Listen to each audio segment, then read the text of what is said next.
Hello বন্ধুরা, এই digital যুগে এখনো এরকম সহজ সরল বোকা মানুষ কি আছে? যদি আপনারা না দেখে থাকুন তাহলে এই ভিডিওটা দেখুন, তাহলে বুঝতে পারবেন যে এই যুগে এখনো সহজ সরল মানুষ আছে। দেখুন ভাই, এদিকে আইন। ভাই মাস তো শেষ, ম্যাচ হিসাব করতে হবো। 300 হয়েছে বুঝছেন।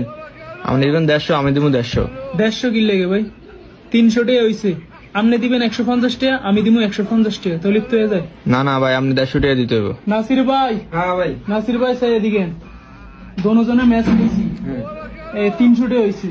তো আমি দিব 150 টাকা, হেমিয়া দিবে 150 টাকা, অর্ধেক অর্ধেক। কারণ হেমিয়া কইতেছে 150 টাকা দেওয়ার লিগে। এই মেয়ে 150 টাকা দেবো কেন লিগে? কত দিব? 150 তো দিব। 150 টাকা দিব। 300 টাকা হয়েছে না? মুখ মাফি। 150 কত আর 150 কত? 50 টাকা নোট লাগে 3টা, 150 টাকা। আর 150 টাকা হইছে 100 টাকা নোট একটা আর 50 টাকা নোট একটা। তো এখন এটা লাগে নোট 2টা, ওটা লাগে নোট 3টা। তো এখন আপনি আমার তো নোট একটা বেশি নিতেছেন না, আমারে বলো দা সহজ সরল ফায়া তো ঠগাইতেছেন। আপনার লগে ম্যাচ খাওয়াটাই ভুল হইছে।